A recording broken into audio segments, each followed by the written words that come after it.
সম্মানিত উপস্থিতি, প্রথমেই শুনতে চাই, আমরা কি গুপ্ত? বিগত 19 বছরে কি আমরা গোপনীয় ভাবে কাজ করেছি?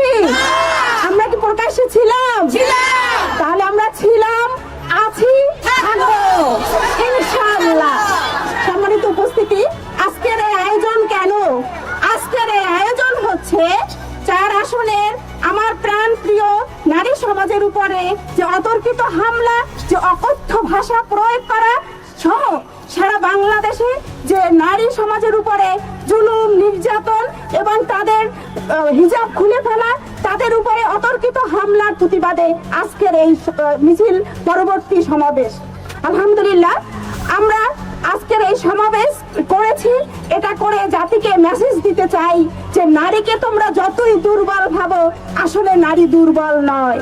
নারী হচ্ছে সেই জাতি যা যুগে যুগে এই পৃথিবীকে ধারণ করেছে, ধারণ করবে ইনশাআল্লাহ। সম্মানিত উপস্থিতি, আমরা দেখেছি যে বিভিন্ন ভাবে আমাদের সারা দেশে নারীদের উপরে বিভিন্ন ভাবে বিভিন্ন ভাষা ব্যবহার করা হচ্ছে, যা মুখে নিতে আমাদের এই নারী সমাজ লজ্জিত হয়।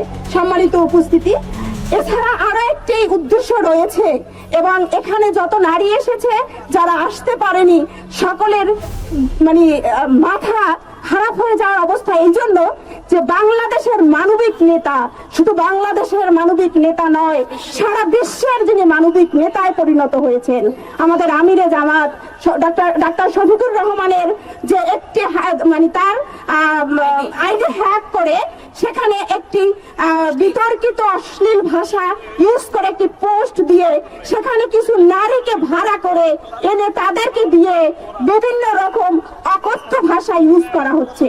এতে করে নারী জাতি আজকে সমগ্র নারীরা কষ্ট পেয়ে তারা দুঃখ ভারাক্রান্ত হৃদয় এখানে নেমে এসেছে এবং যারা আসতে পারেনি তারাও আমি নিশ্চিত যে আমাদের সাথে ঘরে বসে একাত্মতা প্রকাশ করছে।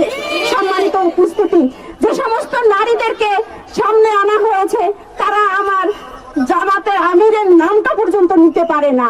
সম্মানিত উপস্থিতি, সাংবাদিক এবং আমার প্রাণপ্রিয় ভাই এবং বোনেরা, আপনারা জানেন বাংলাদেশ জামাত ইসলামী শুধুমাত্র মানুষকে নিয়ে রাজনীতি করে না।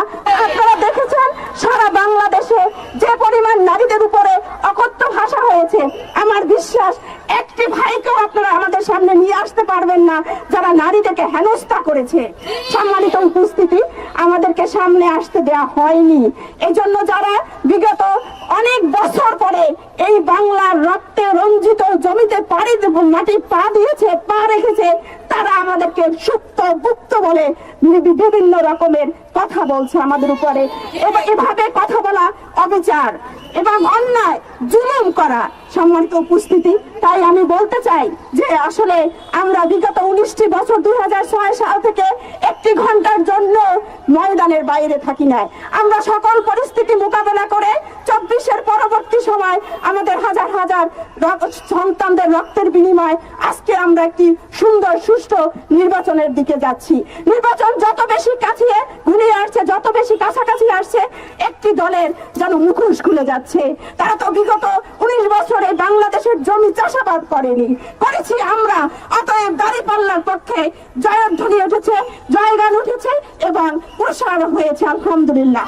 সম্মানিত উপস্থিতি, এজন্য আমি এখানে মিডিয়ার ভাইয়েরা আছেন, বিশেষ করে আমরা দেখেছি যে আমাদের উপরে বাংলাদেশের পথে প্রান্তরে যত হামলা হয়ে উঠেছে, এটা সে অলমোস্ট যত মিডিয়া আছে অনেক মিডিয়া চুপ ছিলেন, মুখ খোলেননি। কিন্তু আমাদের টুকটাক কোথাও কোনো ঝামেলা হলে একটু সেটাকে আপনারা কিভাবে অনেক বড় করে প্রকাশ করবেন সেই চিন্তায় আপনারা অস্থির। আমি বিনয়ের সাথে আপনাদের কাছে অনুরোধ করতে চাই, দ্বিচারিতা ভাব বন্ধ করুন। বাংলাদেশের মানুষ এখন আর বোকা নয়, এখন আর গুলিকে ভয় পায় না। 24 পরবর্তী হাদির সমাপ্তির মাধ্যমে আপনারা বুঝতে পেরেছেন যে হাদিকে মেরে আসলে বাংলার জমিনে দিন প্রতিষ্ঠার আন্দোলনকে শেষ করে দেওয়া যাবে না, ইনসাফ কায়েম করার এই আন্দোলনকে শেষ করে দেওয়া যাবে না। এজন্য আমি আপনাদের কাছে অনুরোধ করব যে আপনারা সত্যকে তুলে ধরুন, আপনারা আসলটা সামনে আনুন। জাতি বিবেচনা করবে, জাতি বিশ্লেষণ করবে, সত্যর পক্ষে আমি বিশ্বাস করি বাংলাদেশের মানুষ থাকবে ইনশাআল্লাহ। সম্মানিত উপস্থিতি, বাংলাদেশ জামাত ইসলামীতে একটি অপবাদ সবসময় দেয়া হয় নারীরা কোথায়? নারীদেরকে দেখে না।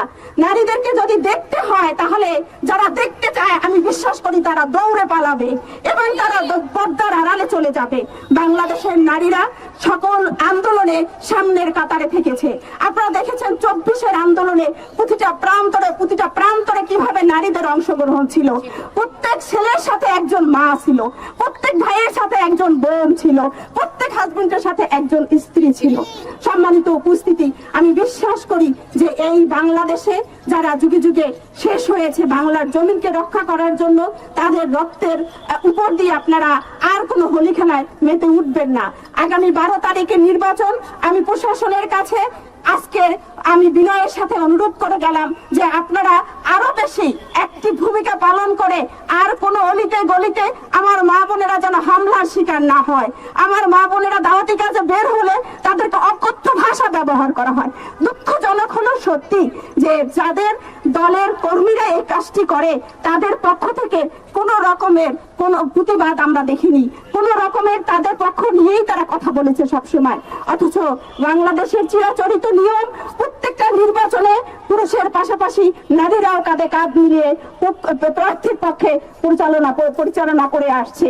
তাহলে বোনেরা, আজকে আমাদের এই বাংলাদেশে যেখানে 24-এ আমরা একটি সুন্দর বাংলাদেশ পেয়েছিলাম, একটি ইনসাফপূর্ণ বাংলাদেশ পেয়েছিলাম, সেখানে আজকে এরকম চিত্র আমরা কেন দেখব?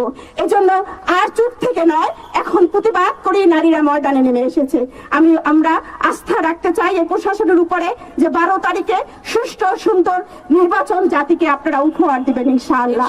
আপনারা বাংলাদেশ জামাত ইসলামীর অনেক আপনারা ইস্তেহার দেখবেন, দেখেছেন, আরো দেখবেন ইনশাআল্লাহ। এই বাংলাদেশে সুন্দর একটি বাংলাদেশ গঠন করার জন্য বাংলাদেশ জামাত ইসলামের অনেক বেশি সুন্দর পরিকল্পনা রয়েছে।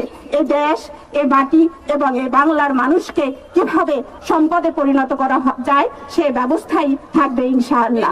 12 তারিখ আমরা চাই সত্যর পক্ষে এবং ইনসাফের পক্ষে সারা বাংলাদেশের মানুষ তাদের ভোট অধিকার প্রয়োগ করবে ইনশাআল্লাহ। সম্মানিত উপস্থিতি, আপনাদেরকে আমি আবারও ধন্যবাদ জানাচ্ছি।